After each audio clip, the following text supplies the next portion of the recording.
Hind everyone, अगर आप Indian army paper की तैयारी कर रहे हो तो इस वीडियो से आप लोगों को काफ़ी ज़्यादा मदद मिलने वाली है। आज के इस वीडियो में टोटल 50 प्रश्न है। 15 प्रश्न सामान्य ज्ञान के रहने वाले हैं और 15 प्रश्न सामान्य विज्ञान के रहने वाले हैं, 15 प्रश्न मैथ के रहने वाले हैं और 5 प्रश्न रीजनिंग के रहने वाले हैं।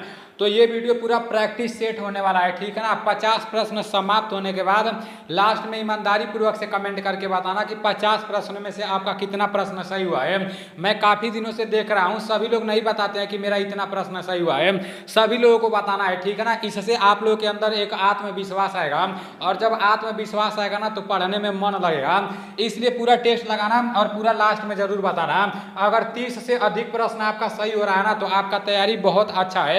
अगर 30 से कम प्रश्न सही हो रहा है ना तो आपको और मेहनत करने का जरूरत है, ठीक है ना।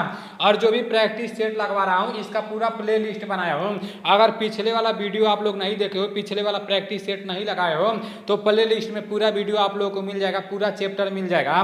प्ले लिस्ट का लिंक मैं डिस्क्रिप्शन में दे दूंगा, तो वहां से जाकर आप लोग पूरा प्रैक्टिस सेट लगा लेना, ठीक है ना। और मैथ का क्लास का भी पूरा प्ले लिस्ट में है, तो मैथ का क्लास भी आप लोग चैप्टर वाइज कर सकते हो। अभी देखो शुरुआत में जैसे जो मैथ वाला क्लास है, मतलब क्लास 1, क्लास 2, क्लास 3, इस तरह से मैं नहीं लिखा था, इससे कुछ लोगों को दिक्कत हो रहा था। तो अभी मैं उसको एडिटिंग करके सारी चीज़ें सही कर रहा हूँ, ठीक है ना। आप लोग जैसे पहला क्लास कर लोगे तो दूसरा क्लास मतलब दिख जाएगा, सामने दिख जाएगा।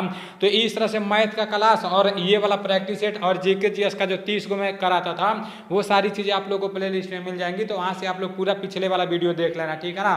क्योंकि सारा फेवरेट प्रश्न है और ओरिजिनल प्रश्न है, इंडियन आर्मी के पेपर में पहले भी पूछे गए थे और आने वाले समय में भी पूछे जाएंगे। तो चलते हैं अपने प्रश्न की तरफ। पहला प्रश्न है, राष्ट्रीय सुरक्षा दिवस कब मनाया जाता है? आप लोग अपने कॉपी में उतार लो, ठीक है ना। राष्ट्रीय सुरक्षा दिवस कब मनाया जाता है? आपके सामने 4 ऑप्शन है, 8 मार्च, 4 मार्च, 9 मार्च और 1 मार्च। इसका राइट आंसर 4 मार्च हो जाएगा। 4 मार्च इज राइट आंसर। राष्ट्रीय सुरक्षा दिवस कब मनाया जाता है? राष्ट्रीय सुरक्षा दिवस 4 मार्च को मनाया जाता है। और अंतर्राष्ट्रीय महिला दिवस कब मनाया जाता है? अंतर्राष्ट्रीय महिला दिवस 8 मार्च को मनाया जाता है। दोनों आप लोगों को पता होना चाहिए, ठीक है ना। दोनों आप लोग अपने कॉपी में लिख लेना। अंतर्राष्ट्रीय महिला दिवस 8 मार्च को मनाया जाता है और राष्ट्रीय सुरक्षा दिवस 4 मार्च को मनाया जाता है। नेक्स्ट प्रश्न है, अंतर्राष्ट्रीय न्यायालय का मुख्यालय कहाँ स्थित है? अंतर्राष्ट्रीय न्यायालय का मुख्यालय कहाँ स्थित है? आपके सामने 4 ऑप्शंस है, द हेग, न्यूयॉर्क, जेनेवा और वाशिंगटन डीसी। इसका राइट आंसर क्या हो जाएगा? इसका राइट आंसर द हेग हो जाएगा, ठीक है ना। अंतर्राष्ट्रीय न्यायालय का मुख्यालय कहाँ स्थित है? अंतर्राष्ट्रीय न्यायालय का मुख्यालय द हेग में स्थित है। और यूएनओ का मुख्यालय कहाँ स्थित है? यूएनओ का मुख्यालय न्यूयॉर्क में स्थित है, ठीक है ना। और जेनेवा किसका मुख्यालय है? वाशिंगटन डीसी किसका मुख्यालय है? ये दो मैं आप लोगों के लिए छोड़ दे रहा हूँ, क्योंकि मतलब इसको मैं कई बार करा चुका हूँ। जेनेवा के बारे में भी बता चुका हूँ और वाशिंगटन डीसी के बारे में भी बता चुका हूँ। तो आप लोग कमेंट करके दोनों प्रश्नों का आंसर देना, ठीक है ना। प्रश्न है, महाबलीपुरम स्मारक कहाँ स्थित है? महाराष्ट्र, ओडिशा, तमिलनाडु और असम है। इसका राइट आंसर हो जाएगा Tamil Nadu. Tamil Nadu is right answer. Mahabalipuram स्मारक कहाँ स्थित है? तो इसका राइट आंसर तमिलनाडु हो जाएगा। Tamil Nadu is right answer. आप लोग अपने कॉपी में लिख लेना। नेक्स्ट प्रश्न है, हुगली नदी किस राज्य में बहती है? ओडिशा, बंगाल, असम और कर्नाटक है। इसका राइट आंसर क्या हो जाएगा? इसका राइट आंसर बंगाल हो जाएगा। हुगली नदी किस राज्य में बहती है? तो हुगली नदी कहां पर बहती है? बंगाल में बहती है, ठीक है ना। अब देखो बंगाल में कोलकाता भी पड़ता है। पूछते हैं कि कोलकाता किस नदी के किनारे स्थित है? तो हुगली नदी के किनारे स्थित है, ठीक है ना।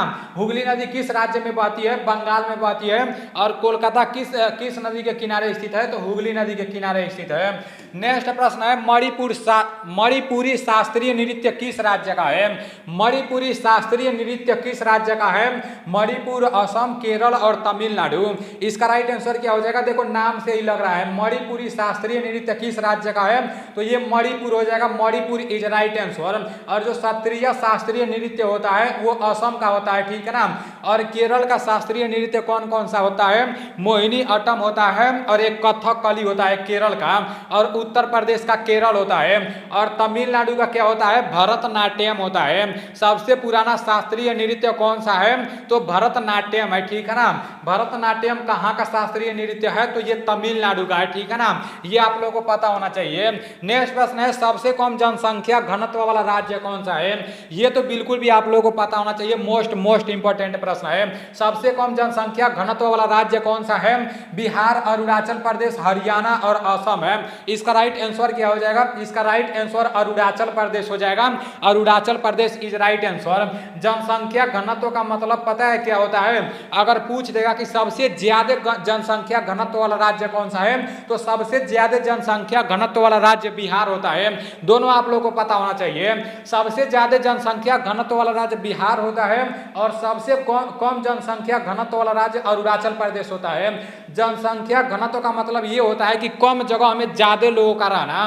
मतलब 1 किलोमीटर का एरिया है, 1 किलोमीटर में मान लो जैसे कम ही जगह है, यहाँ पर 1 किलोमीटर में 1000 लोग रहते हैं, तो यहाँ पर क्या हो गया कि सबसे ज्यादा जनसंख्या घनत्व वाला राज्य ये हो गया, ठीक है ना।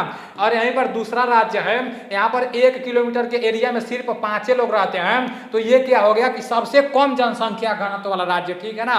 मिला जुला कर आप लोग को यही समझना है कि मतलब जैसे कम जगह में ज्यादा लोगों का रहना जनसंख्या घनत्व कहलाता है, ठीक है ना। तो ये आप लोग को पता होना चाहिए। सबसे ज्यादा जनसंख्या घनत्व वाला राज्य बिहार है और सबसे कम जनसंख्या घनत्व वाला राज्य कौन सा है, तो अरुणाचल प्रदेश है। और हरियाणा के बारे में भी मैं आप लोगों को बताया था, सबसे कम लिंगा अनुपात वाला राज्य कौन सा है, तो वो हरियाणा है, ठीक है ना। अब लिंगानुपात का मतलब क्या होता है, ये मैं आप लोगों को पहले ही बता चुका हूं, लेकिन फिर से रिवीजन करा दे रहा हूं, ठीक है ना। लिंगानुपात का मतलब होता है जैसे 1000 पुरुषों पर कितनी स्त्रियां हैं। सबसे कम लिंगानुपात वाला राज्य हरियाणा है। हरियाणा में जैसे सबसे कम लड़कियां हैं, ठीक है ना, लड़कों से कम लड़कियां हैं। और सबसे ज्यादा लिंगानुपात वाला राज्य कौन सा है, तो वो केरल है, ठीक है ना। मतलब केरल में जैसे 1000 पुरुष हैं तो 1084 महिला हैं। तो ये भी आप लोगों को पता होना चाहिए। यहाँ से 4 प्रश्न बन रहा है। सबसे कम जनसंख्या घनत्व वाला राज्य बिहार, और नहीं, सबसे ज्यादा जनसंख्या घनत्व वाला राज्य बिहार, सबसे कम जनसंख्या घनत्व वाला राज्य अरुणाचल प्रदेश, और सबसे कम लिंगानुपात वाला राज्य हरियाणा, और सबसे ज्यादा लिंगानुपात वाला राज्य केरल, ठीक है ना। नेक्स्ट प्रश्न है कि विश्व शिक्षक दिवस कब मनाया जाता है। यहाँ पर विश्व शिक्षक दिवस के बारे में बोला जा रहा है, तो आप लोग गलत नहीं करना है। 5 सितंबर, 5 अक्टूबर, 5 दिसंबर और इनमें से कोई नहीं। इसका राइट आंसर क्या हो जाएगा, इसका राइट आंसर 5 अक्टूबर हो जाएगा। मैं आप लोगों के फीलिंग को अच्छी तरह से समझ रहा हूँ। आप लोग 5 सितंबर पर पटाख से ट्रिक मार दिए होंगे, लेकिन वो गलत है बाबू, ठीक है ना। 5 सितंबर पर नहीं मारना है। विश्व शिक्षक दिवस के बारे में बोला जा रहा है। अगर सिर्फ पूछा जाता कि शिक्षक दिवस कब मनाया जाता है, तो शिक्षक दिवस 5 सितंबर को मनाया जाता है। लेकिन यहाँ पर विश्व शिक्षक दिवस के रूप मतलब कब मनाया जाता है ये पूछा गया है। जब विश्व लगा देगा तो 5 अक्टूबर हो जाएगा, ठीक है ना। 5 October is right answer. Next प्रश्न है कि भारत की पहली महिला मुख्यमंत्री कौन थी। इंदिरा गांधी, सुचिता कृपलानी, सरोजनी नायडू, इनमें से कोई नहीं। इसका राइट आंसर क्या हो जाएगा, भारत की पहली महिला मुख्यमंत्री कौन थी, तो इसका राइट आंसर सुचिता कृपलानी हो जाएगा। Suchita Kripalani is right answer. Next प्रश्न की तरफ चलते हैं।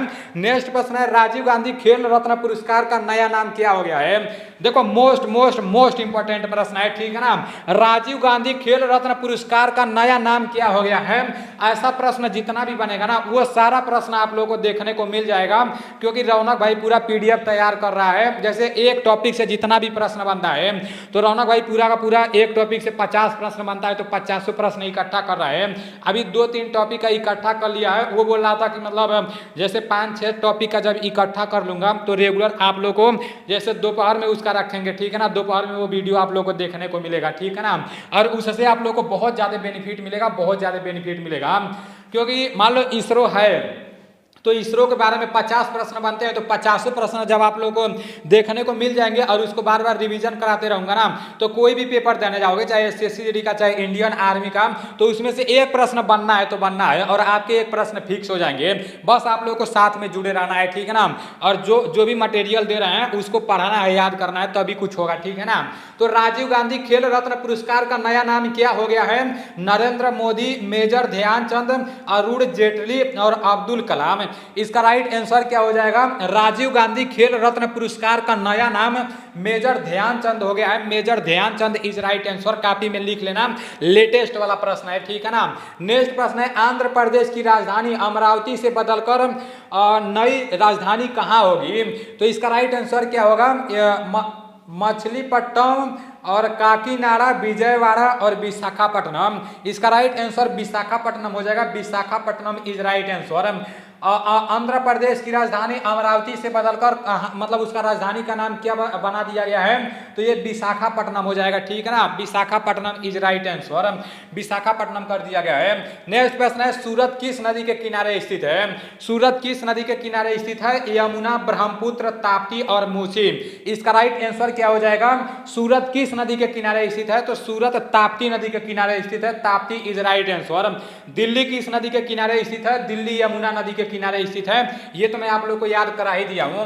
नेक्स्ट प्रश्न है, रणजी ट्रॉफी का संबंध किस खेल से है? हॉकी, फुटबॉल, क्रिकेट और कबड्डी। इसका राइट आंसर क्या हो जाएगा? इसका राइट आंसर क्रिकेट हो जाएगा, ठीक है ना। रणजी ट्रॉफी का संबंध क्रिकेट से है, cricket is right answer. Next प्रश्न है, संविधान सभा का गठन कब हुआ? 1947, 1946, 1950 और इनमें से कोई नहीं। इसका राइट आंसर क्या हो जाएगा? इसका राइट आंसर 1946 हो जाएगा। 1946 इज राइट आंसर। संविधान सभा का गठन कब हुआ? 1946 में हुआ। नेक्स्ट प्रश्न है, दुनिया का सबसे बड़ा द्वीप कौन सा है? दुनिया का सबसे बड़ा द्वीप कौन सा है? न्यू गुनिया, इंग्लैंड और ग्रीनलैंड और जापान है। इसका राइट आंसर ग्रीनलैंड हो जाएगा। Greenland is right answer. दुनिया का सबसे बड़ा द्वीप ग्रीनलैंड होता है, ठीक है ना। नेक्स्ट प्रश्न है, भारत और पाकिस्तान के बीच शिमला समझौते पर हस्ताक्षर कब हुए? मोस्ट इंपॉर्टेंट प्रश्न है, ठीक है ना। भारत और पाकिस्तान के बीच शिमला समझौते पर हस्ताक्षर कब हुए? 1971, 1962, 1972 और 1965 है। इसका राइट आंसर हो जाएगा 1972। 1972 इज राइट आंसर, ठीक है ना। भारत और पाकिस्तान के बीच शिमला समझौते पर हस्ताक्षर कब हुए? तो 1972 में हुए। अभी आप लोग के 15 प्रश्न समाप्त हो चुके हैं और 15 प्रश्न ये सामान्य ज्ञान के थे और सामान्य विज्ञान का पहला प्रश्न और यहाँ 16वां प्रश्न है कि कोयले की खानों में प्रायः विस्फोट करने वाली गैस है। कोयले की खानों में प्रायः विस्फोट करने वाली गैस कौन सी है? H2CO, वायु और 3H4 है। इसका राइट आंसर हो जाएगा 3H4 इज राइट आंसर, ठीक है ना। नेक्स्ट प्रश्न है, देखो यार अगर कहीं टाइपिंग करने में थोड़ा बहुत मिस्टेक हो गया होगा ना तो उसको आप लोग कमेंट करके बता देना, क्योंकि भाई टाइपिंग वाइपिंग करने में थोड़ा बहुत कहीं मिस्टेक हो जाता है, ठीक है ना। उसको आप लोग कमेंट करके बता देना। जो आप लोग बोलेंगे उसको सुधारने का कोशिश करेंगे। अगर आप लोग कुछ बोलबे नहीं करोगे तो फिर हम क्या सुधारने का कोशिश करेंगे भाई। इसलिए आप लोग जो कुछ भी होगा, जो भी कमियां होगा, मेरा बस एक ही मकसद है कि मैं जो कुछ भी पढ़ा रहा हूँ वो आप लोग को याद होना चाहिए और वो पेपर में पूछना चाहिए, पेपर में मिलना चाहिए, ठीक है ना। पेपर आप लोगों का निकल जाना चाहिए। बाकी जो कुछ भी होगा आप लोग मुझे बताना जरूर, ठीक है ना। इससे पहले मैं जितना भी क्लास कराया हूँ वो क्लास करके बहुत सारे लोग रिलेशन का पेपर निकाल चुके हैं और वो लोग हमारे पास फोन भी किए थे और सारी चीजें मैं आप लोगों को लाइव भी दिखाया था। तो मेरा बस एक ही मकसद है, मैं जो कुछ भी बता रहा हूं ये आप लोगों को याद हो और पेपर में ये प्रश्न पूछे और यहाँ पर पढ़ने के बाद कहीं भी जाकर टेस्ट लगा लेना, चाहे ऑफलाइन में चाहे ऑनलाइन में। अगर प्रश्न देखने को नहीं मिलेंगे ना तो फिर हमसे कहना, ठीक है ना भाई। यही सारी प्रश्न रहते हैं, मतलब इसके अलावा दूसरा कोई प्रश्न नहीं बनता है। गाय का वैज्ञानिक नाम है, गाय का वैज्ञानिक नाम क्या है? बास इंडिकस, फेलिस और डेमोस्टिका और कैनिस फैमिलियर्स, मास्का और डेमेस्टिका। इसका राइट आंसर बास इंडिकस हो जाएगा। गाय का वैज्ञानिक नाम क्या है?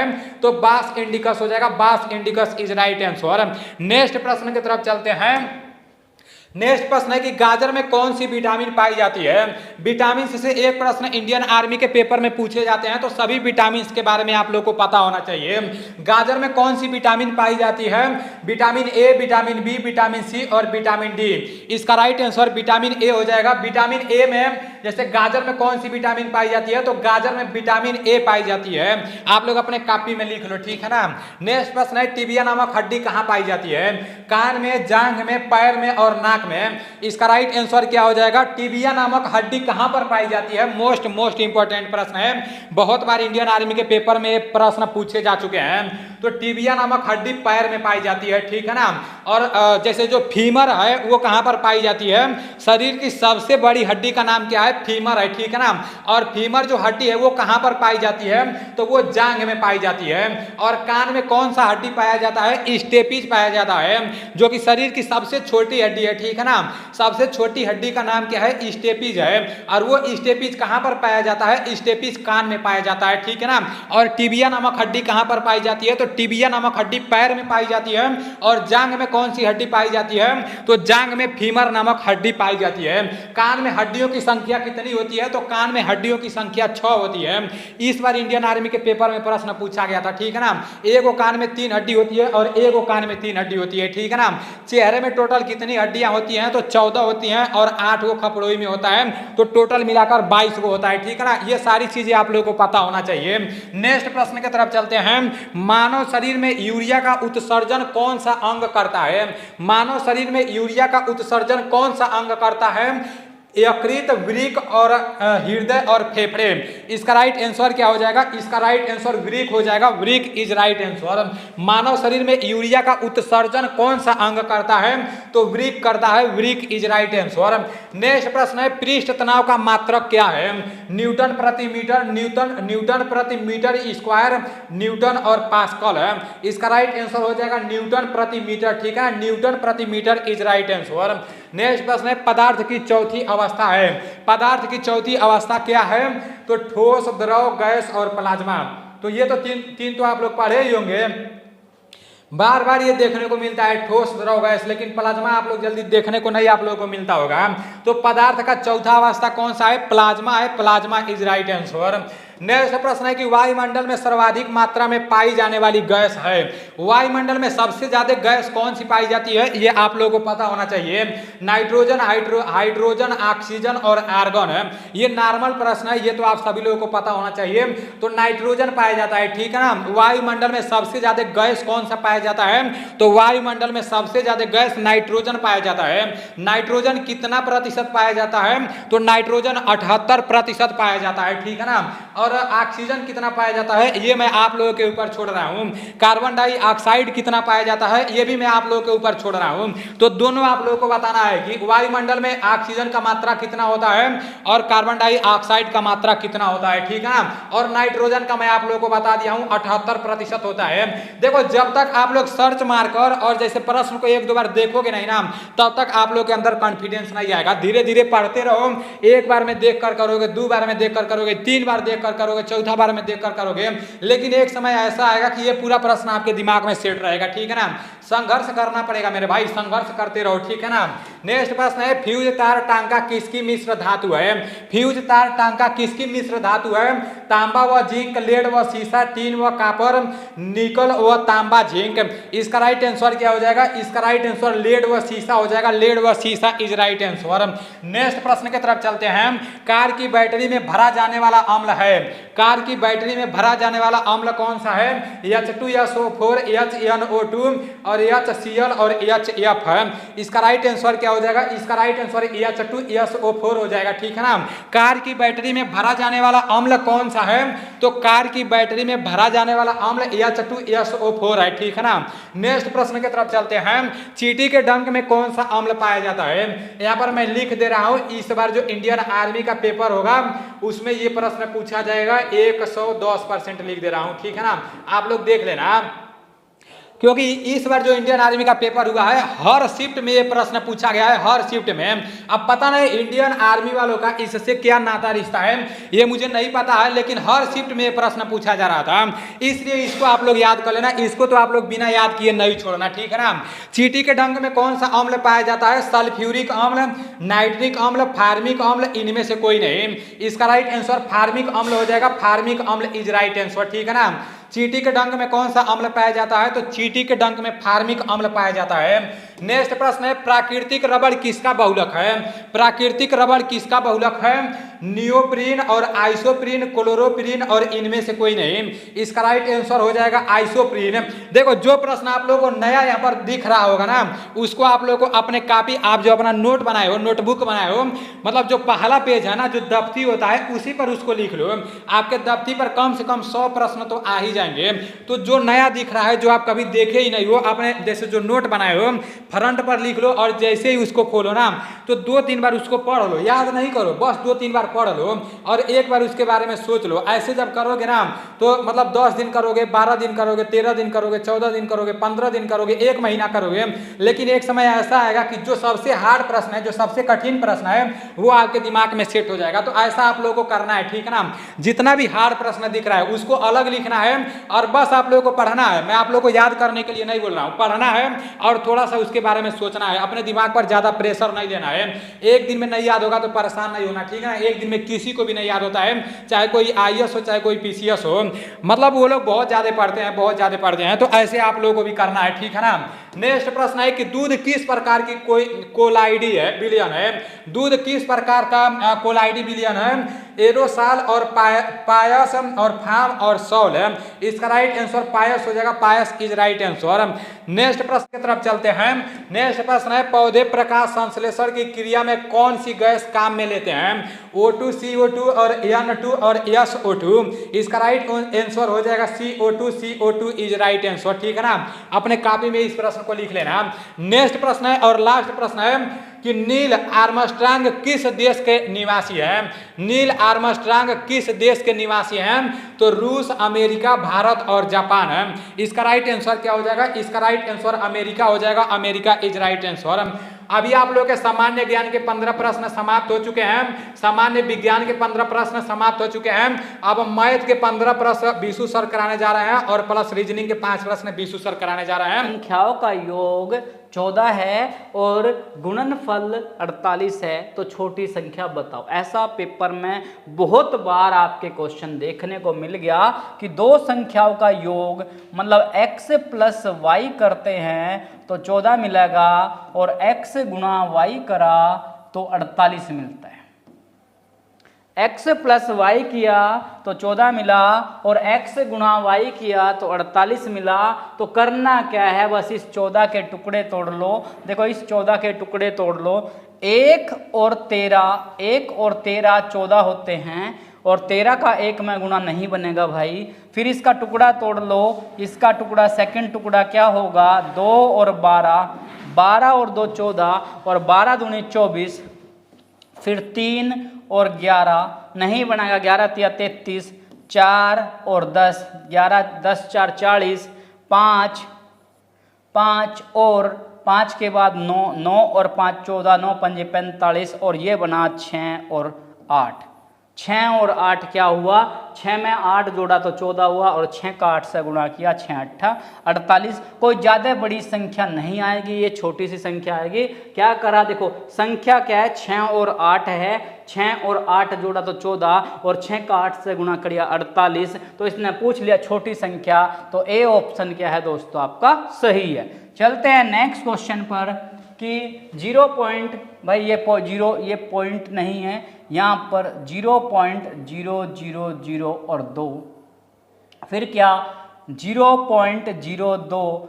मैं आपको समझाया था कि दशमलव की सीध में दशमलव और 0.00 और 2 सबको क्या करना है? जोड़ देना है। तो 2 0 2 और ये भी 2 में 0 जोड़ा 2 और 0.0। और इसका जो आंसर आता है बड़ा सिमिलर सा आंसर आता है जिसमें कन्फ्यूजन हो जाए, यहाँ कोई वैल्यू नहीं थी तो हम 0 और 0 लिख सकते हैं। 2 में 0 जोड़ा 2 0 0.022 और आंसर बड़ा सिमिलर मिलेगा। तो ए ऑप्शन क्या दिख रहा है? हमें सही दिख रहा है। तो चलते हैं आज के नेक्स्ट क्वेश्चन पर कि क्या कहा, 100 किलो गेहूं का मूल्य 850 रुपये है, तो 40 किलो गेहूं का मूल्य पूछ लिया। ये वो क्वेश्चन है जो आपके एग्जाम में बार बार बनते हैं कि 100 किलो गेहूं का मूल्य, देखो 100 किलो का मूल्य 850 रुपये है। कितने का? 100 किलो का। तो 1 किलो का मूल्य निकाल लो। 1 किलो का मूल्य 850 का बटा 850 का बटा 100, और 850 को जब आपने 100 से काट दिया तो 0 से 0 कट गया, और 85 को 10 से भाग किया, 85 को 10 से भाग किया तो 8.5, यानी कि 1 किलो का मूल्य क्या आ गया, 8.5 आ गया। और 40 का पूछ लिया। मान लो आपके पास ये पेन है और इस पेन का मूल्य 8.5 रुपये है, तो 40 का पूछ लिया, तो जब 1 का मूल्य पता लग गया, 40 का पूछ लिया, तो 8.5 में गुणा किसकी कर दें, 40 की। देखो 0 का 0, 4 पंजा 20 का 0, और 4 अट्ठा 32, 32 और 2 34, 32 और 2 34, और कितना एक अंक पर 2 1 और 1 0, मतलब एक अंक पर लग गया पॉइंट, तो 340, और 340 क्या, ए ऑप्शन दोस्तों आपका सही है। 100 किलो का 850, 1 का 85 बटा 10 तो 8.5, और 40 का पूछ लिया तो 8.5 का गुणा 40 है 340। नेक्स्ट क्वेश्चन 5x, भाई ये बड़ा इंपॉर्टेंट फैक्ट कर रहा है क्वेश्चन, क्योंकि बनना है बहुत ज़्यादा है। 5x + 4 बराबर 3x + 8, तो 5x, ये प्लस का 3x इधर आया तो माइनस का 3x और बराबर 8, ये प्लस का 4 इधर गया तो माइनस का 4। 5 से जब क्या किया, x को x के पास लेकर आए और संख्या को संख्या के पास, और 5 से 3 गया तो 2x बना और बराबर 4, 2x बराबर 4 बना, और x बराबर 4 का बटा 2, ये 4 यहाँ, ये 2 क्या था, गुणा में था, उधर गया तो किस में गया, बटे में, और 2 से ये 2 बार कटा, कितनी बार, 2 बार, तो आंसर कितना, बी ऑप्शन क्या है दोस्तों आपका सही है। चलते हैं नेक्स्ट क्वेश्चन पर। 18 पुरुष एक काम को 15 दिन में करते हैं, तो 60 पुरुष दुगने काम को, देखो इसका जो सूत्र है वो MDH है, MDH बटे W, और MDH बटे W, इसको 1 मान लिया, 1 1 1, और ये 2 2 2 2। M मैंने होते हैं मैन, M का मीन्स होता है मैन, और मैन का मतलब हिंदी में आदमी, मैन का मतलब आदमी। D का मतलब डेज, और D का मतलब क्या बोला, डेज बोल दिया, डेज मतलब दिन। M का मतलब मैन मतलब आदमी, D का मतलब डेज दिन, और H का मतलब आवर, और आवर का मतलब घंटे, और W का मतलब वर्क, और W का मतलब वर्क, और वर्क मतलब किया गया कार्य, वर्क का मतलब कार्य। बस इस क्वेश्चन में एक चीज ध्यान रखनी है कि जो किया गया कार्य है, जो किया गया कार्य है वो कहाँ जाएगा, नीचे जाएगा, बाकी सब ऊपर रहेंगी। और क्वेश्चन को 2 बार में पढ़ना है। 18 पुरुष एक काम को 15 दिन में, देखो 18 पुरुष 15 दिन में कर रहे हैं, कितना काम, एक काम, तो काम कहाँ गया, नीचे। एक है क्योंकि इधर 2 काम दिया तो दुगना मान लेंगे, और 60 पुरुष दुगना काम कितने दिन में करेंगे। भाई देखो ध्यान रखें, 18 पुरुष दिया एक काम को, काम एक कितने दिन में, 15 में। आधा क्वेश्चन एक बार पढ़े, आधा दोबारा पढ़े। 60 पुरुष दुगना काम, काम कहाँ गया, नीचे, कितने दिन में करेंगे, तो क्रॉस मल्टीप्लाई कर लिया, 18 गुणा 15 और गुणा दिन गुणा 2, 18 गुणा 15 गुणा 2, और ये 60 यहाँ गुणा में था तो इधर गया तो बटे में गया, और बराबर क्या, दिन। 15 से काट दिया, 15 से 4 बार कट गया, और 2 से ये 2 बार कट गया। 15 से ये 4 बार कटा, और 2 से ये 2 बार कट गया, और 2 से इस 18 को काट दे तो 9, और 9 क्या आया दोस्तों आपका सही आंसर, सी ऑप्शन क्या है आपका सही है। मैंने बताया M मतलब मैन, D मतलब डेज, H मतलब आवर, और W का मतलब वर्क मतलब कार्य। 18 आदमी कितना, 15 दिन में एक काम कर रहे, 60 आदमी कितने दिन में दुगुना कार्य, तो 18 गुणा 15 गुणा 2 और बटे 60। 15 से 4 बार कटा, और 2 से 2, और 2 से 18, 9 बार कटा, तो 9 आपका आंसर ऑप्शन सी क्या है सही है। 5 3, देखो 5 3 4 6 2, इसने क्या कहा, 3 का स्थानीय मान। देखो स्थानीय मान, एक चीज पूछ लिया स्थानीय मान, और एक पूछ लिया जातीय मान।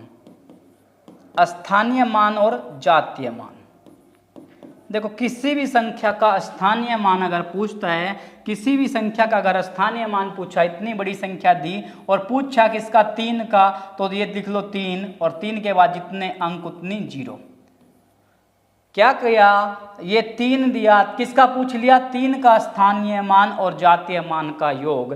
तो 3 का स्थानीय मान देखो 3 लिख दिया और जितने अंक उतनी 0, और 3 का जातीय मान, किसी भी संख्या का जातीय मान वही संख्या होती है जो कि 2, और योग कहा तो जोड़ दो 3 0 0 3, मतलब 3003 क्या है इसका स्थानीय मान और जातीय मान का योग। तो सी ऑप्शन क्या है दोस्तों आपका सही। स्थानीय मान इसका 3000, जातीय मान इसका 3, 3000 में 3 जोड़ा तो 3003।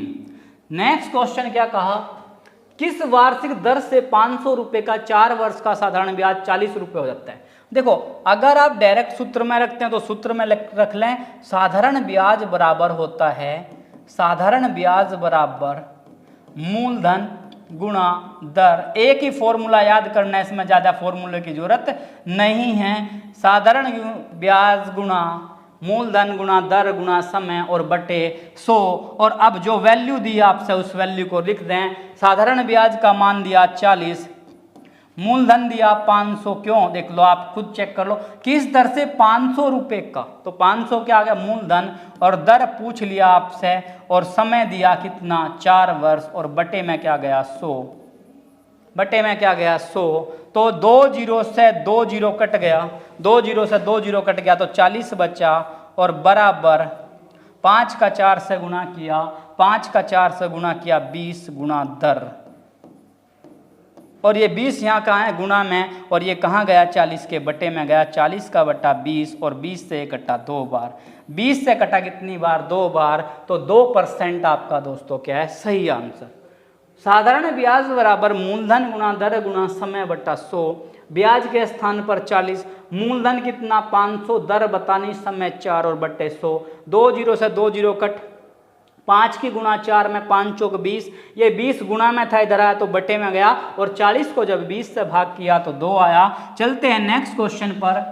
मोस्ट इंपोर्टेंट क्वेश्चन, यदि एक विद्यालय में कुल छात्रों का 70% लड़के हैं, यदि लड़कियों की संख्या दी, देखो जो विद्यालय में प्रतिशत किसका आपका क्वेश्चन प्रतिशत का हो गया, विद्यालय में 70% क्या लड़के, तो एक ग्राफ बनाओ, जो टोटल कुल बच्चे हैं वो 100% है, कितने 100, लड़के जो हैं वो 30% हैं, लड़के जो हैं वो 30% है, और लड़कियां लड़के जो हैं सॉरी भाई 70% हैं, लड़के कितने हैं 70%, लड़के कितने हुए 70% क्या हो गए लड़के हो गए, जिसकी वैल्यू दो इसको लिखो 70% ये हैं लड़के, क्या लड़के मतलब बॉयज, बॉयज क्या हैं 70%, तो 100 में से जब 70 गया तो 30% क्या आ गया लड़कियां आ गए, लड़कियों की संख्या कितना आ गई 30 पर, लड़कियों का परसेंटेज आ गया 30%, 70% जब लड़के हैं तो लड़कियां आ गया कितना 30%, और इसने कहा लड़कियों की संख्या 255 है, तो 30% का मान 255, तो 1% का मान 255 का बटा 30। अब यहाँ पर एक चीज चेक करो, यह वैल्यू इससे नहीं कट रही, पॉइंट बनाएगा तो पॉइंट मत बनाओ, पॉइंट से जितना हो सकते हैं जब तक बचने की कोशिश करो पॉइंट से, और जब मजबूरी पड़ जाए तो तब पॉइंट बनाओ। तो 1% का वैल्यू आएगा, इसने कहा लड़कों की संख्या, अब लड़के कितने हैं इसके अंदर 70%, तो लड़कों की संख्या पूछ लिया, लड़कों की संख्या पूछ लिया, जो लड़कों की संख्या लड़के कितने में 70%, तो 70% का वैल्यू पूछ लिया, तो 255 का बटा 30 और गुणा 70, 255 का बटा 30 गुणा 70, 0 से 0 कट गया, और 3 से 3 अट्ठा 24 हासिल 1, 3 पंजा 15, 85 और 85 का 7 से गुणा किया, 85 का 7 से गुणा तो 7 पंजा 35 हासिल 3, 7 अठी 56 और 3 59, तो 595, और 595 दोस्तों क्या है सी ऑप्शन आपका परफेक्ट आंसर है। 100% बच्चे, लड़के 70 तो लड़कियां 30, और 30 का मान क्यों लड़कियों की संख्या दी 255, तो 1% 255 बटा 30, लड़कों की संख्या पूछा 70% लड़के थे, अगर कुल बच्चों की संख्या पूछता तो 100% लेकर आते, तो 255/30 गुणा 70, 0 से 0 और 3 से 85 बार कटा, 85 के साथ में गुणा तो 595। चलते हैं आज के नेक्स्ट क्वेश्चन पर। एक वर्ग का क्षेत्रफल दिया, देखो वर्ग क्या होता है, एक ऐसी आकृति जिसका सारी की सारी भुजा समान है, और क्षेत्रफल दिया 121 वर्ग सेंटीमीटर। जो वर्ग का क्षेत्रफल दिया वो 121 सेंटीमीटर दिया, और क्षेत्रफल का सूत्र होता है भुजा का स्क्वायर बराबर 121, और भुजा बराबर अंडर रूट का 121, और 121 वर्गमूल देख लो भाई किसका होता है, ये होता है किसका, 11 का। तो 11 गुणा 11 कितना होता है, 121, और लंबाई पूछी तो 11 सेंटीमीटर क्या आ गया दोस्तों आपका परफेक्ट आंसर। देखो क्षेत्रफल का सूत्र होता है भुजा का स्क्वायर बराबर 121, और भुजा 121 अंडर रूट में किसका, 11 का। चलते हैं नेक्स्ट क्वेश्चन पर। नेक्स्ट क्वेश्चन क्या दिया, थोड़ा सा बड़ा सा क्वेश्चन दे दिया कि 16 गुणा 12, डरने वाली कोई बात नहीं है क्योंकि क्वेश्चन इस तरह के बनने लगे भाई, 21 और बराबर क्वेश्चन मार्क माइनस 211। आपने एक नियम समझा था जिसको नियम को बोलते हैं बोर्ड मास का नियम, BODMAS, मतलब आपकी लैंग्वेज में क्या, बोर्ड मास। तो ब्रैकेट है नहीं इसमें, ब्रैकेट है नहीं, ऑफ है नहीं, डिवाइड इसके अंदर है, और डिवाइड किस में, ये वाला डिवाइड। पहले क्या करो, इसको सोल्व करो, तो 16 गुणा 12। क्वेश्चन को क्या करो दोस्तों, स्टेप के अनुसार चलो, जरा सी भी गलती नहीं होगी। तो माइनस 21 से भाग किया, देखो 672 को क्या किया, 21 से डायरेक्ट करना, 21 तितर है 60, और कितना बचा, 4 2 21 दूनी 42। अगर आप इधर कर सकते हैं तो यहाँ साइड में जाकर कर लें, 672 को 21 से, 21 दूनी 21 तितर है 60, 4 2 और 21 दूनी 42, कितना बना, 32 बना। अब बराबर क्वेश्चन मार्क माइनस 211। अब क्या करें, गुणा सोल्व कर लें, 16 का 12 से गुणा करो, तो 16 दूनी 32 का 2 का हासिल 3, 16 कम 16 और 3 19, 192 माइनस 32 और बराबर क्वेश्चन मार्क माइनस 211।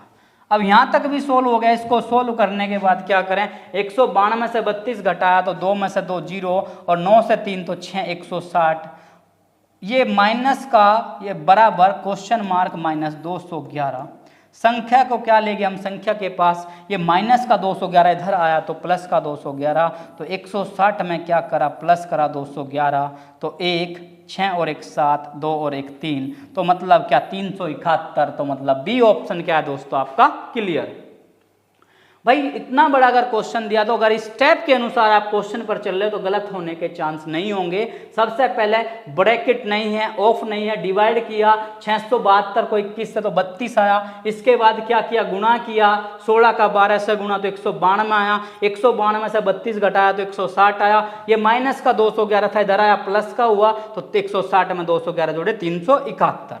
तो ऑप्शन बी आपका सही आंसर। एक शहर की जनसंख्या 60,000 है, देखो जनसंख्या कितनी है, 60,000 है, और क्या हो रहा है 10% की दर से बढ़ रही, और 3 वर्ष के बाद, 3 वर्ष पश्चात या 3 वर्ष के बाद शहर की क्या पूछ लिया, जनसंख्या पूछ ली। तो करना क्या है, 60,000 लिख दिया, पहले साल 10 बढ़ी, कितनी बढ़ी, बढ़ी तो प्लस हुई, 10 बढ़ी तो 110 का बट्टा 100। अगर भाई ये घटती तो 100 में से 10 घटाते, अगर बढ़ती तो 100 पर 10 बढ़ाएंगे। और कितने साल दिए, 3, तो 3 बार यही प्रोसेस करो। अगर 2 साल देता तो 2 बार, और कोई बच्चा पूछा कि 4, अगर 5 साल दे देता तो 4 और 5 साल आपके लेवल पर नहीं देता भाई। नेक्स्ट 110 बट्टा 100, 2 4 6, 1 2 3 4 5 6, 6 जीरो कट गया, 60 गुणा 11 और 11 121, और 11 का गुणा 1331 हो गया। अब 1331 का 60 में गुणा 0, 6 का 1 कम 6, 6 18, 6 18 और 1 19, और 6 कम 6 और 1 7, 79860, 79860। तो ऑप्शन सी क्या है आपका सही है। जनसंख्या दी 60,000, 10% बढ़ रही 3 वर्ष बाद, जब बढ़ रही तो प्लस हुआ, जब 10 बढ़ी तो 110/100, 110/100, 110/100। 3 साल थे तो 3 बार 6 जीरो काट ली, और 60 गुना 11, 11, 11, 1331, तो 79860 आपका सही आंसर। नेक्स्ट चलते हैं। एक कमीज को 585 रुपये में बेचने पर, देखो विक्रय मूल्य क्या हो गया 585, और मैंने आपको लाभ हानि के चैप्टर में पढ़ा था 585 में बेच दिया, और 10% की क्या होगी हानि, तो 100/90, 100/90, क्योंकि बताया था आपको कि विक्रय मूल्य पर लाभ और हानि नीचे 0 से 0 कट गया, और 9 से इसको 9 छिक्के 54, 9 छिक्के 54, 4 5 और 9 पंजे 45, और 65 का क्या किया 10 से गुणा किया, 65 का 10 से तो 650, और 650 क्या, ए ऑप्शन दोस्तों आपका सही है। चलते हैं नेक्स्ट क्वेश्चन पे, एक और मोस्ट इंपोर्टेंट क्वेश्चन। 16 और 56 का मैथ है। देखो 16 और 56 मैथ के कई मतलब होते हैं। मैथ का मतलब होता है बड़ी से बड़ी संख्या, जो 16 को और 56 को काट दे। देखो सबसे बड़ी देखो 9 है इसमें, लेकिन 9 से 16 नहीं कटता, तो ये तो कैंसल। अब फिर क्या 8, 8 दूनी 16, 8 सती 56, तो 8 ही क्या होगा इसका आंसर होगा। अदरवाइज आप फैक्टर से करें तो फैक्टर से 2 से काट लें, 2 8 16, 2 4, 2 8 16, फिर 2 से काट लिया, 2 चौक 8, और 2 से 14 बार, फिर 2 से काट लिया, 2 और 7। अब ये कटना पॉसिबल नहीं, ये 2 से कटेगा, वो 7 से अलग अलग से कट रहा है, तो यहीं पर छोड़ देंगे। और 2 दूनी 4 दूनी 8, 8 क्या है इसका महस है, मतलब बड़ी से बड़ी संख्या। नेक्स्ट क्वेश्चन, 270 मीटर लंबी एक रेलगाड़ी एक व्यक्ति को 18 सेकंड में पार करती है, तो रेलगाड़ी की चाल बताओ। और चाल बराबर, भाई चाल बराबर आपने फॉर्मूला पढ़ा होगा दूरी बटे समय। चाल बराबर दूरी बटे समय, और दूरी कितनी है 270 मीटर, और कितने सेकंड में 18 सेकंड में। 270 मीटर की दूरी 18 सेकंड में पार कर रही। अब 18 से काट दो इसको, 18 ही कम 18 कितना बचा 9, 0 18 पंजे 90, तो क्या आ गया 15 मीटर प्रति सेकंड। लेकिन 15 मीटर प्रति सेकंड आप चेक करें, यहाँ तो सारे के सारे ऑप्शन किलोमीटर प्रति घंटा में दिए। किस में दिए, किलोमीटर प्रति घंटा में। आपका आंसर ये भी सही है, लेकिन जब आंसर किलोमीटर प्रति घंटा में है तो 15 को चेंज करेंगे किलोमीटर प्रति घंटा में, तो 18/5, और 5 से ये क्या कटा 3 बार, और 3 का 18 में गुना, तो 18 तिया 54 किलोमीटर प्रति घंटा। 54 किलोमीटर प्रति घंटा, तो ऑप्शन सी क्या है दोस्तों आपका सही है। चाल बराबर दूरी बटे समय, 270/18, 18 से काट लिया 15, 15 मीटर प्रति सेकंड। अब 15 को मीटर प्रति सेकंड को जब बड़ी में बदलते हैं तो भाई बड़ी वैल्यू ऊपर आ जाती है, यानी कि 18/5, 5 से 3 18 से 54। और चलते हैं मैथ्स का लास्ट क्वेश्चन क्या कह रहा है कि ए अनुपात बी का वैल्यू दिया कितना 6:7, और बी अनुपात सी का वैल्यू दिया बी अनुपात सी 8:9। और चैप्टर में मैं आपको क्लियरली पढ़ा चुका हूं ये अनुपात का किस तरह आपको बनाना है। जब देखो ए और बी का 6 और 7 दिया, बी का फिर 8 दे दिया, और फिर 9 सी का दे दिया। जब यहाँ कोई वैल्यू नहीं तो बराबर में पड़ोस वाला वैल्यू 7, और यहाँ क्या 8, तो 6 का 8 से गुणा किया 6 8 48। क्या करें अब गुणा कर दिया 6 8 48, 8 का 7 में गुणा किया 8 7 56, और फिर क्या 9 का 7 में 9 7 63, 48 56 और 63 आपका आंसर बन गया। लेकिन पूछ किसका लिया, ए और सी का अनुपात पूछ लिया, ए अनुपात सी, तो ए कितना 48 आया और सी कितना 63। अब क्या करो इसको 3 से काट दो, 3 से 3 ही कम 3, और 3 6 18, 3 से 3 दूनी 6, 3 ही कम 3, 16:21, और 16:21। देखो 21:16 भी है, 16:21 भी है, तो ऑप्शन डी क्या है दोस्तों आपका परफेक्ट आंसर है। चलते हैं नेक्स्ट क्वेश्चन पर। ये थे 15 जो मोस्ट इंपोर्टेंट क्वेश्चन आपके किसके, मैथ्स के बनते हैं। अब क्वेश्चन है आपके रीजनिंग के, 5 मोस्ट इंपोर्टेंट क्वेश्चन आपके रीजनिंग के। क्या कहा, एक सीरीज दी, भाई सीरीज तो मोस्ट इंपोर्टेंट है आपका। एक क्वेश्चन या 2 क्वेश्चन आपका 100% बनता ही बनता है। यहाँ से क्या दिया, 100 से 64 गया, देखो 100 है, 100 से 64 गया, 64 से 36 गया, 36 से 16 गया, तो 16 से पूछ लिया क्या आएगा।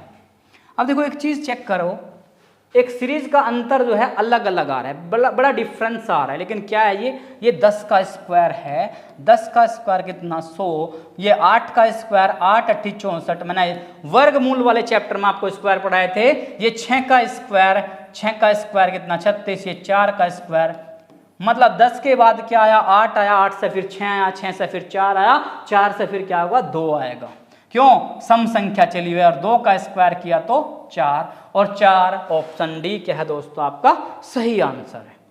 चलते हैं नेक्स्ट क्वेश्चन पर। ACEG इतना और BDET इतना, CEBDT का कोड पूछा है, देखो ACEG कोड दिया इसका 7612, फिर क्या पूछा BDET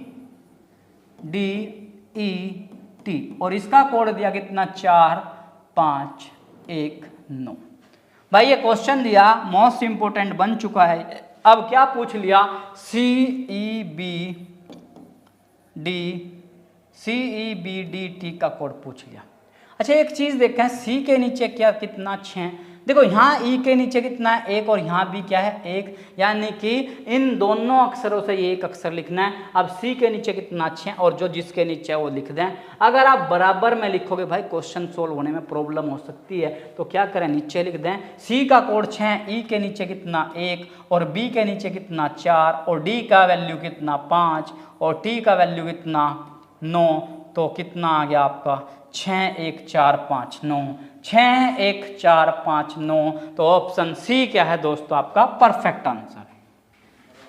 नेक्स्ट क्वेश्चन क्या कहा, यदि बीते हुए कल से 3 दिन पहले, मतलब ये आज है, आज से बीत गया जो कल और कल से 3 दिन पहले 1 2 3, इसने कहा आज से मतलब बीता हुआ कल, तो आज का दिन मानना है, आज से पहले कल गया और उससे 3 1 2 3 दिन पहले क्या बोल रहा है बुधवार था, बुधवार था।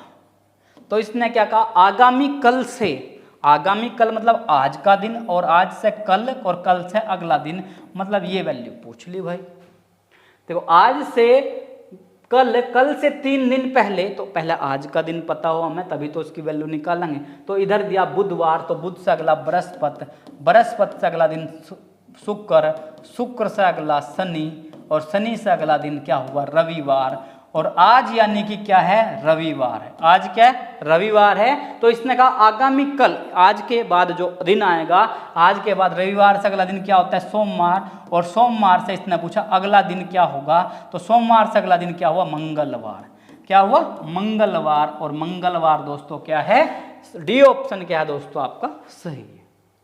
देखो आज इसने क्या कहा कल से 3 दिन पहले, तो आज का पता हो, आज से पहले कल, कल से 3 दिन पहले 1 2 3 दिन पहले क्या था बुध, तो बुध से अगला बृहस्पति शुक्र शनि और रवि, यानी कि आज क्या है रविवार। तो आगामी कल, कल कौन सा अगला दिन आएगा, और रविवार से अगला दिन क्या होगा मंगलवार, आपका सही आंसर। नेक्स्ट क्वेश्चन चलते हैं, ए का जेड, बी का वाई,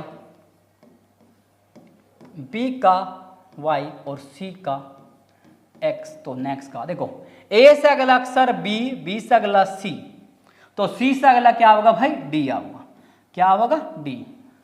अब उल्टा अक्षर चलो जेड वाई एक्स, देखो डब्ल्यू एक्स वाई जेड, या फिर आप अल्फाबेट याद भी कर सकते हो। तो कितना आया जेड मतलब डब्ल्यू एक्स वाई जेड, तो कितना बना डब्ल्यू और डब्ल्यू बना डी डब्ल्यू, क्या है डी डब्ल्यू आपका सही आंसर डी डब्ल्यू। और 2 बार डी डब्ल्यू आया भाई, कोई सा एक आप आंसर मैच कर लें, ये मिस मैच हो चुका है लिखने में, तो डी और डब्ल्यू। वैसे ये पूरा का पूरा मैं चैप्टर आपको अल्फाबेट में पढ़ाऊंगा, ए बी सी डी, ए किस नंबर पर, बी किस पर, सी किस पर, सारा का सारा आपका रीजनिंग का चैप्टर जब होगा। नेक्स्ट चलते हैं क्वेश्चन, किसी सांकेतिक भाषा में 3 3 7 7 6 को 2 4 6 8 और 5 लिख दिया। कोई सांकेतिक भाषा है, इशारों की भाषा है, उसमें इसको इतना लिख दिया, तो इसने क्या कहा 4 4 8 8 2 को क्या लिखा जाएगा। अब समझें, देखो सांकेतिक भाषा कुछ भी हो सकती है रीजनिंग की। अब इसको 3 को 2 लिखा, 3 को 4, देखो 2 कब लिखा जब 1 घटा, 4 कब लिखा जब 1 बढ़ा, 6 कब लिखा जब 1 घटा, तो 8 कब लिखा 1 बढ़ा 1 घटा। यानी कि कंडीशन क्या हो रही है, एक जो घटा एक बढ़ा, एक घटा एक बढ़ा, एक घटा एक बढ़ा, तो हम भी क्या करें कंडीशन में, एक घटा में एक बढ़ा में एक घटा में एक बढ़ा में तो एक घटा। भाई 4 से एक घटा 3, 4 से एक बढ़ा 5, 8 से एक घटा 7, एक बढ़ा 9 और 2 से एक घटा तो 1, 3 5 7 9 1, 3 5 7 9 1। तो ऑप्शन बी क्या है दोस्तों, आपका सही आंसर है। ये थे वो 50 मोस्ट इंपोर्टेंट क्वेश्चन जो आपके एग्जाम में बार बार रिपीटेड होते हैं और उसी तरह के क्वेश्चन मैंने आपको कराए। ये था आपका मोस्ट इंपोर्टेंट। और इसका करना क्या है आपको, मैंने हर दिन बोलता हूँ पेन पेंसिल लें या रफ कॉपी लें या फेयर कॉपी लें, पहले रफ में देख लें फिर फेयर में देख लें, सारे के सारे सेट्स को उतारने की आप ट्राई कर लें। देखना पर डे अगर आपका एक सेट हो रहा तो एक महीने के अंदर 30 सेट, और 30 सेट का मतलब देखो एक सेट के अंदर 50 क्वेश्चन होते हैं और 30 सेट में 5 या 1500 क्वेश्चन आपके कंप्लीट हो चुके होंगे। अगले एक महीने में अगर आपने 1500 बहुत अच्छे से पढ़ लिए तो आपका बहुत हद तक एग्जाम यहां से मिलने की चांसेस बनेंगे। तो इसी के साथ दोस्तों अपनी पढ़ाई रेगुलर करते रहिए। मिलते हैं नेक्स्ट वीडियो में। जय हिंद।